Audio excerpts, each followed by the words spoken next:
Assalamualaikum Boboto, salam dunia. Saya doakan di hari ini teman-teman semua selalu dikasih kesehatan dan keselamatan dalam jalani segala aktivitasnya. Amin. Baik Boboto, langsung kita update informasi Persib Bandung terbaru. Dan sebelum kita mulai, kita juga ingin ngucapin Wilujeng Sumping buat teman-teman Boboto yang sudah subscribe, yang sudah like, yang sering komen juga di channel ini. Mudah-mudahan menjadi amal kebaikan teman-teman Boboto semua yang langsung dibalas oleh Allah Subhanahu wa taala. Amin. Baik Bobotoh, dalam perjalanannya baik itu perkodean pemain baru atau pemain yang akan dilepas gitu ya. Ini masih menjadi satu hal yang debatable di kalangan teman-teman Bobotoh. Ada yang setuju si pemain A direkrut, ada yang tidak setuju pemain si B yang direkrut gitu ya, atau bahkan yang menyayangkan gitu ya. Ada pemain Persib pemain muda tapi malah dilepas-lepas, bahkan dengan skema transfer, artinya kan ada penawaran ya, Persib Bandung tidak mempertahankan, justru menjual. Nah, ada sebagian yang mempunyai pikiran yang berbeda-beda gitu ya. Itu sangat wajar sekali teman-teman, karena sekarang juga kita harus terbiasa Persib Bandung akan lebih berpikir lebih ke depan lagi gitu ya, untuk menjadi pionir bahwa sepak bola memang sudah masuk era industri gitu ya. Jadi ya bisnis to bisnis ini sangat wajar. Bahkan ya kita membeli pemain dengan skema tebus transfer pun sudah kita lakukan musim kemarin gitu ya. Jadi tidak ada kata wah mahal ting, atau misalkan kita jual, karena ya kita juga memerlukan sedikit finansial agar balance gitu ya, agar seimbang biar ya keuangan tetap stabil ya. Itu juga wajar teman-teman. Nah, makanya kita harus samakan persepsi mengenai Persib Bandung memulai era baru dimulai dari musim kemarin gitu ya. Kita bisnis to bisnis atau football industry gitu ya. Jadi kita menuju ke arah situ. Makanya jangan kaget lagi kalau pemain yang lagi bagus-bagusnya tiba-tiba dijual gitu ya, dan lain sebagainya. Nah, ini ya nggak apa-apa. Hal yang baru biasanya kan bikin luas juga gitu ya, bikin kita agak kaget. Aduh, nah itu. Tapi nanti juga kita akan terbiasa, dan klub-klub lain pun sepertinya nanti akan meniru bahwa Persib saja berani gitu ya menjual pemain bagus, menjual pemain yang memang masih potensial, tapi ya ada hal yang jauh lebih menarik atau jauh yang lebih visioner ke depannya gitu ya teman-teman. Nah, yang harus kita satukan lagi bahwa ada di kalangan teman-teman yang berpendapat musim depan gitu ya, maksudnya ya musim yang akan kita lalui bersama ini, ada yang berpendapat bahwa kita harus menyisakan ruang ikhlas, katanya bahwa ya musim depan bukan dengan Boyan Hodak lagi, dengan Coach Igor Tolis gitu ya, yang mana dia akan menangani 4 turnamen atau 4 kompetisi plus Piala Presiden, dimana kemarin juga jawabannya kan katanya ngambang katanya gitu ya. Aduh, kok nggak ngejar target sih di Piala Presiden, padahal lebar hadiahnya lumayan katanya 6M. Nah, ini juga kita harus persamakan persepsi dulu, atau samakan pikiran kita gitu ya, bahwa kita harus optimis teman-teman. Kalau sudah pesimis dari awal ya kumaha rek ngedukungnya gitu ya, tidak sepenuh hati. Kita optimis aja, apapun hasil yang terjadi nanti ya sudah gitu ya, itu kan nanti gitu ya. Tapi sekarang kita harus samakan dulu, kita optimis untuk menyambut musim yang akan datang teman-teman, dengan apapun resikonya gitu ya. Kalau memang resikonya katanya wah pemain-pemainnya baru ya, musim kemarin lebih tegas lagi Boyan Hodak gitu ya, seluruh pemain asing diganti teman-teman gitu ya. Lalu pemain-pemain yang memang agak sedikit kontribusinya dipinjam-pinjamkan. Nah, sekarang ya bagaimana gitu ya, kalau kita tidak melihat ke masa lalu ya mau belajar dari mana. Makanya Coach Igor kita percayakan saja dengan seluruh sumber daya yang ada gitu ya, dengan kemampuan dia ya. Mudah-mudahan musim depan kita berhasil menjadi satu juara lagi, atau minimal kita masih main di Asia lagi untuk musim selanjutnya teman-teman. Amin gitu ya. Jadi sekarang pertama kita harus optimis dulu, dan yang kedua ini juga mengenai masalah pemilihan pemain gitu ya. Jangan khawatir, Coach Igor juga tentu setiap hari katanya berkoordinasi dengan Boyan Hodak, walaupun tidak ada Coach Boyan gitu ya di Bandung, ya mungkin via telepon, via pesan gitu ya, email, itu semuanya bisa dilakukan untuk menunjang ya Persib Bandung masih dalam on the track menuju ke hasil yang jauh lebih baik lagi di masa yang akan datang. Nah, ini salah satunya juga ditunjang oleh manajemen yang sangat aktif, teman-teman. Musim ini manajemen Persib Bandung sangat aktif, sangat setidaknya tuh positif memberikan dukungannya bahwa dari 100% kemungkinan mengabulkan permintaan pelatih, jajaran tim pelatih gitu ya, dengan pemain baru ini hampir dengan 75% sampai dengan 80% gitu ya, persentase mengabulkan pemain si A misalkan yang diajukan oleh Coach Igor, oke, di ACC. Jadi tidak ada lagi direvisi.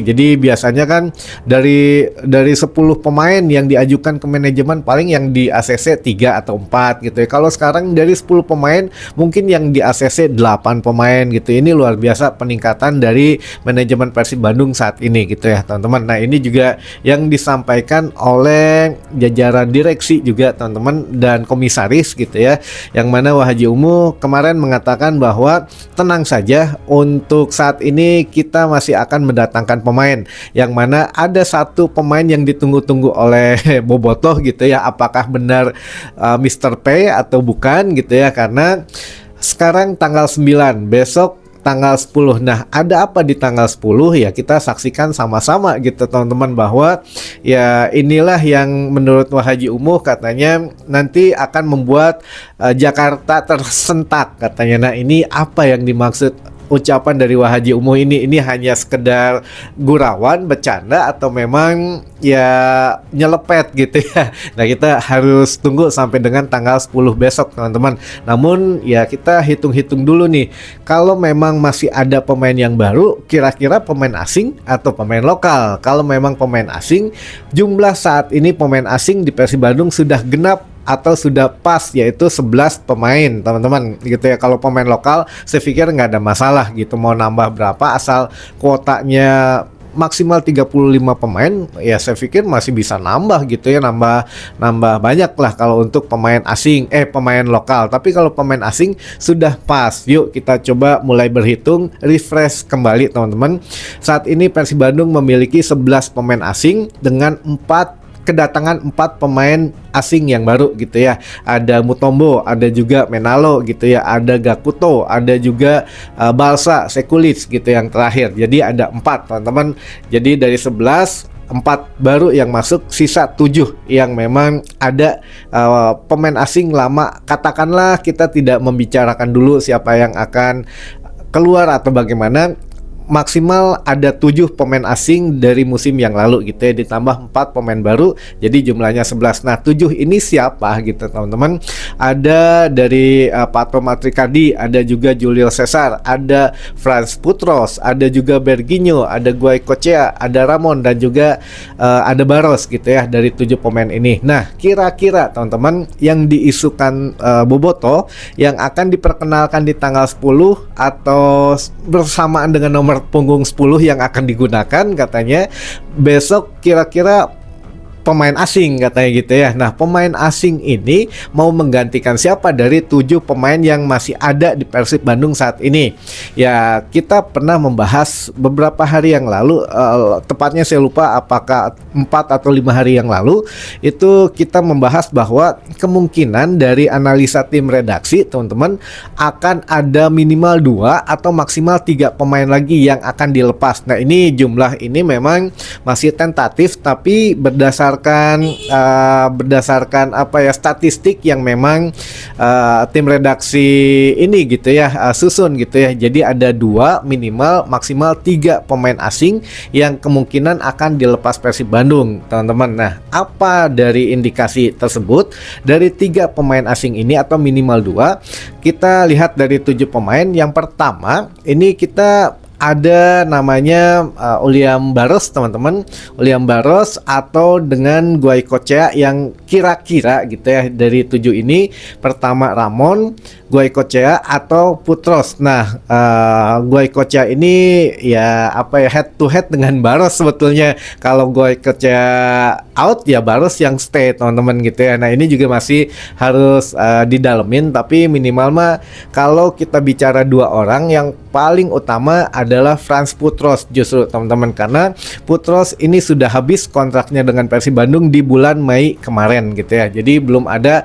konfirmasi perpanjangan lagi, sehingga kita menempatkan Barros posisi pertama yang kemungkinan akan hengkang, apalagi kan dia bermain di Piala Dunia kemarin ya. Klub yang lain yang menginginkan Barros juga mungkin lagi berburu gitu ya teman-teman. Jadi dari 7 pemain yang stay di Persib Bandung saat ini, pemain yang paling tinggi kans dilepas adalah Barros, namun tidak Putros gitu ya, namun tidak menutup kemungkinan akan kembali diperpanjang kalau memang Putrosnya mau gitu ya teman-teman. Lalu yang kedua ini adalah Ramon Tankyu. Nah, Ramon Tankyu ini ya kan sekarang sering disebut akan mendarat ke Persita gitu ya, akan ya memang entah itu dipinjamkan atau memang dijual, dilepas ya, kita juga tidak tahu untuk masalah itu. Tapi yang jelas ya Putros dan Ramon ini ada di 2 pemain yang kemungkinan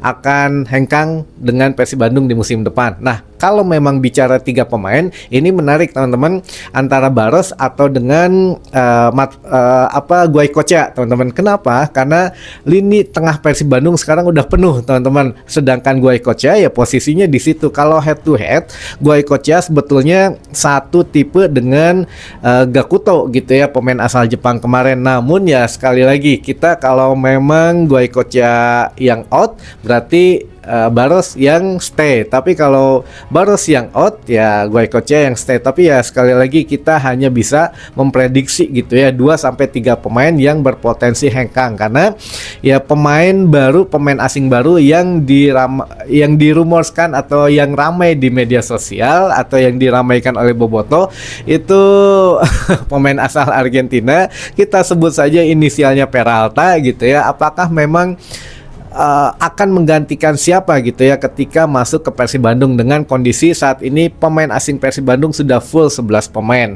Nah, ini yang menarik. Jadi ya kita tunggu saja. Memang sesuai dengan perkataan Coach Igor kemarin gitu ya, Persib Bandung akan melakukan sesuatu yang baru dan belum pernah terjadi di musim depan. Apa ya itu, kita akan dipenuhi dengan suasana tim nasional teman-teman. Kita merekrut pemain-pemain timnas atau mantan pemain timnas gitu ya, baik yang aktif atau yang memang sudah tidak aktif. Tapi intinya kalau dianalogikan menjadi gerbong kereta api, kita sekarang mempunyai gerbong kelas eksekutif semua untuk pemainnya gitu ya. Jadi ya alhamdulillah pemain asing Persib Bandung sekarang gerbongnya eksekutif semua. Jadi ya kita tinggal menyamakan persepsi saja bahwa musim depan insya Allah kita mendapatkan hasil yang positif kembali, karena kita betul-betul ingin melakukan sesuatu di Asia teman-teman, bukan hanya di liga lokal saja. Jadi kalau untuk BRI Super League kita targetnya juara lagi menurut Wahaji Umu, lalu di Asia kita juga melangkah sejauh-jauhnya. Tapi kalau untuk di Piala Presiden menurut Coach Igor, kita tidak mau bermanuver bahwa takut kalau memang terlalu serius ya banyak pemain yang cedera juga gitu ya, seperti beberapa musim yang lalu. Jadi di Piala Presiden mah hitung-hitung ya pemanasan aja lah gitu ya. Jadi akan menyatukan pemain asing dan pemain muda yang akan ditampilkan di Piala Presiden. Karena apa? Karena ya pemain-pemain Persib sekarang 11 pemain Persib dipanggil oleh Timnas Indonesia yang sedang TC di Bali untuk keperluan Hyundai Cup. Jadi menghadapi Piala AFF lah dulu namanya, sekarang mah Hyundai Cup katanya gitu ya. Jadi Hyundai Cup ini yang akan dimulai 27 Juli gitu ya, yang mana 11 pemain Persib ini ya cukup menguras pemain bintang semua. Jadi ya akan mengkombinasikan pemain muda dan pemain asing katanya di Piala Presiden. Teman-teman, sekali lagi, Piala Presiden tidak mempengaruhi Persib Bandung dalam ban FIFA gitu ya. Selama ini kan sampai kemarin siang masih ada Persib Bandung di ban oleh FIFA, tapi ya tidak mengapa, karena kan kalau untuk Piala Presiden ini tidak di bawah FIFA gitu ya. Jadi bukan kompetisi resmi sehingga pemain bisa bermain. Tapi mudah-mudahan lah untuk ban-nya segera dicabut biar regrek gitu ya ke kitanya juga. Baik teman-teman, itu mungkin informasi yang bisa saya sampaikan di hari ini. Mudah-mudahan bisa menambah satu wawasan baru buat teman-teman Bobotos semua. Sampai ketemu lagi di informasi selanjutnya. Wassalamualaikum Bobotos, salam dunia.